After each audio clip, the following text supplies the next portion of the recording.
What's up, guys? It is I, RGT85. Hope everyone's having a good day, but of course, we got some video game news to talk about. 3 different stories going on that I definitely want to cover, so if this is your first time on the channel, be sure to hit that subscribe button, like and share the video. If you want to hear a bizarre story about my air hockey table incident today, make sure you stick around till the end of the video. But without any further ado, let's talk about what's going on in the world of video games, and we're going to start things off with a new arcade 1-up machine.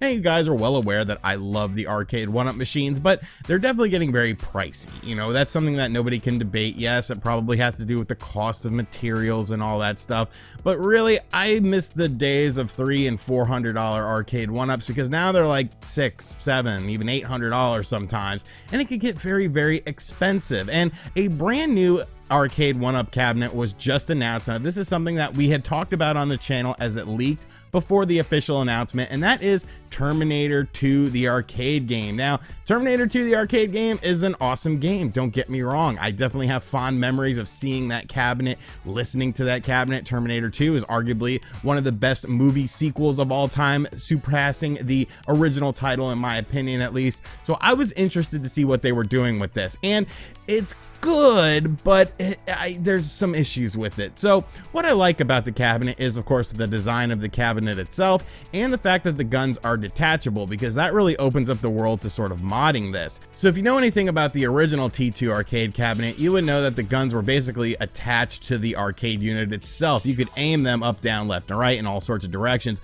but you couldn't actually remove them physically. But this one, you can actually do that. So now I'm starting to think of all the games, the light gun games that you could potentially run on this with like a RetroPie or something like that, and I think that would be really cool. I think the cabinet itself, like I said, it looks nice, the game itself looks great, but there are some problems with it, and I think the main problem is that there's only one game.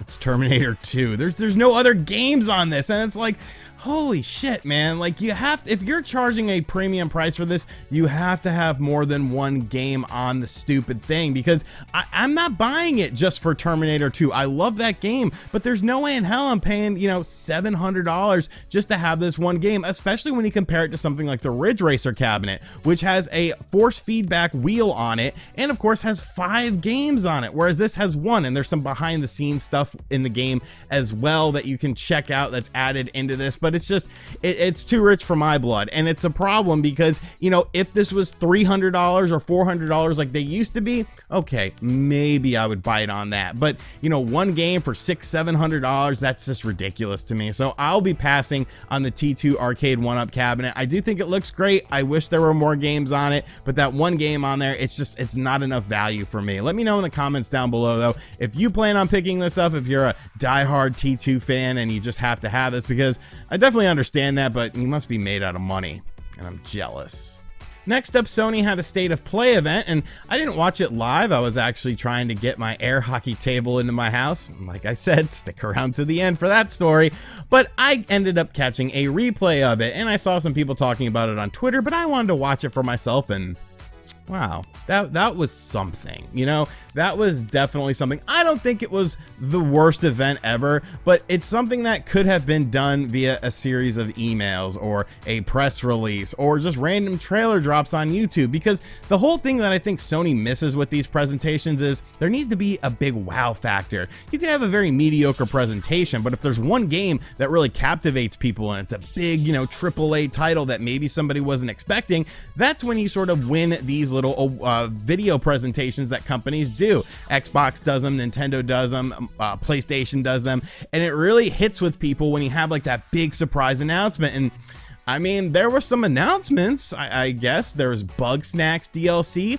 Five Nights at Freddy's stuff. There was a lot of weird games that I had never seen before that I have zero interest in. There's a Kart Riders game that has little Mega Man riding around in a cart, and it's like a free-to-play game, so enjoy all those microtransactions out the ass, because I'm sure it's going to be riddled with them. It's a PlayStation 4 title. Of course, it is compatible on the PlayStation 5. Little Devil Inside made an appearance. I thought that game was canceled. It's funny, we were actually talking about that a week or two ago after the Spawncast went off the air. We were kind of wondering what had happened to that game. Evan brought it up, and yeah, it's nice to see a little devil inside. At least I think that game looks pretty neat. And a new Star Ocean was announced as well. Now, the most recent Star Ocean, I believe, released on the PSP, and it just wasn't very good.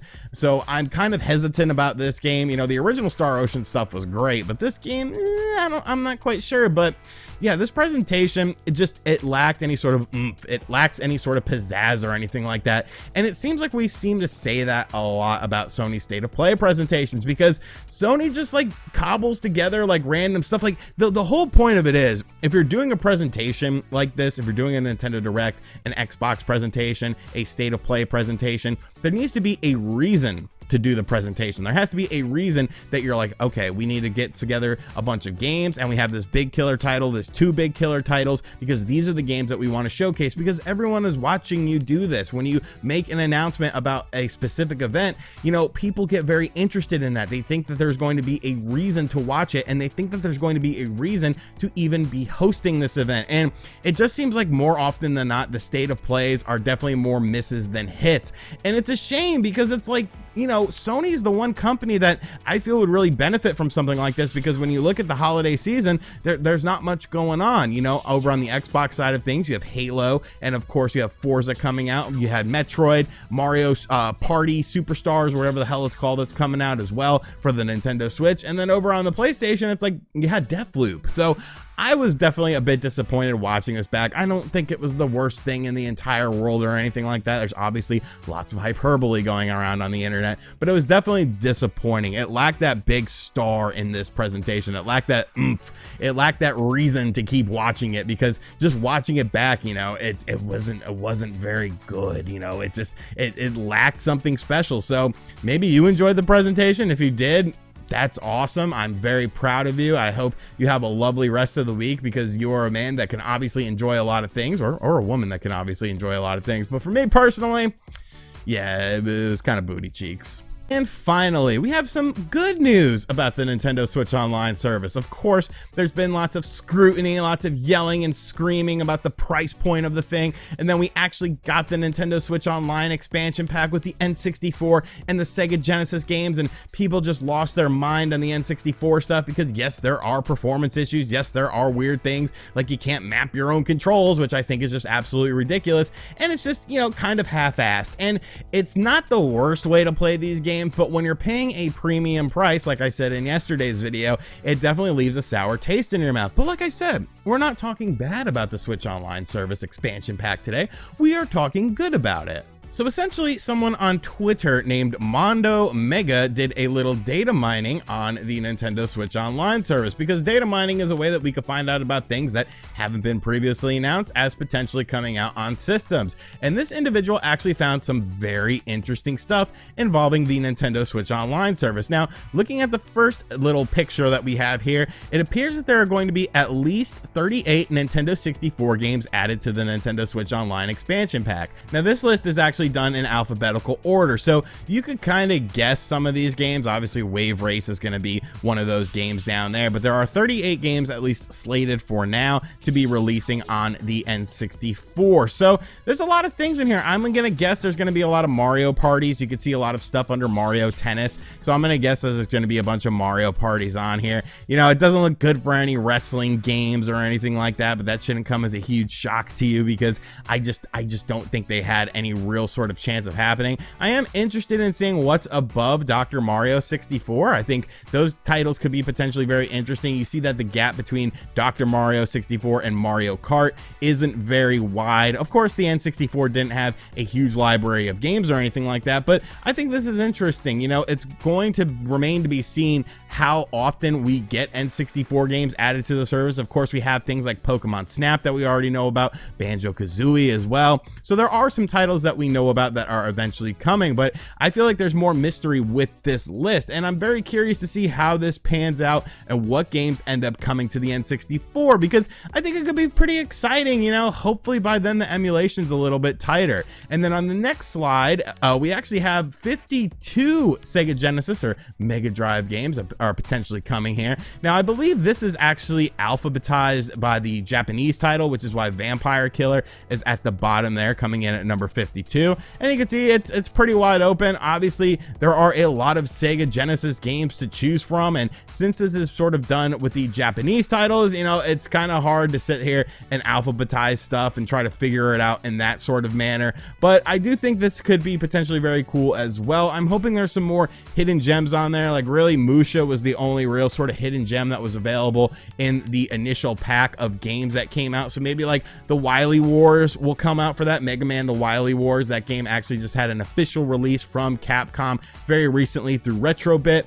So this is cool. You know, it's nice to see that there are more games coming. Now we have the NES, the Super NES, the N64, and Sega Genesis. You have 4 platforms. There's no excuse for these games to not come out every month. You have a lot of platforms you could choose from. You can mix and match. You can do like 2 NES games, an N64 game, a Genesis game, and then a Super NES game. And it's like, cool, you know, here's a great variety of new stuff that you can check out. But this is Nintendo, and they have been a little bit half-assed with their online stuff, to say the least. So let me know what games you expect to see on the Sega Genesis and the N64 in the comments down below. Obviously, there's going to be a lot of wild speculation, so let your speculation run wild. Alrighty, so that is going to do it for today's video, but before we go, like I said, the air hockey table story. So I ordered an air hockey table for my little arcade room, and I ordered a 6-foot long air hockey table. It came in today, and the guy called me that was delivering it and said, hey, I'm here, can you come outside? And I was like, yeah, sure. And he's like, okay, well, I got the table here, do you have some people to help you? And I'm like, help me? No, I can do this myself. I'm not, you know, a palsy or anything like that. And he was like, no, you need help, it's 260 pounds. And I was like, no, it's not. So he takes it off like the lift, and it has like, it's on a pallet. And this was not the 6-foot table that I ordered. This actually was a 7-foot table that has billiards, and it also has ping pong along with the air hockey. It's like a 3-in-1 thing. And I was like, oh, well, this isn't what I ordered, but this is actually better than what I ordered, so I'll take it. So we had to like drag it in the house. This dude, I feel like, almost died while we were bringing it inside. I took it apart like piece by piece out of the box and then brought it downstairs. And one of the pieces actually got stuck in the hallway. I had to call my buddy Rax to come over and help me move it. And it's just, it hasn't been fun. It had, between this and the skee ball, like, I am done. Like, it's actually like 12 o'clock at night on Wednesday night when I'm filming this. So like, I usually will finish the project before I go to bed, but that thing can go to hell. I will finish it tomorrow because it has been a nightmare. It has been an absolute nightmare. But you know, I've got everything down there. I'm putting it together, kind of. I think I'm doing it right. You know, it seems kind of right, so we'll find out. But yeah, just another bizarre story in my life. So hope you guys enjoyed the video. Let me know what you think of everything in the comment section down below, and as always, I'll catch you guys on the next video. Later.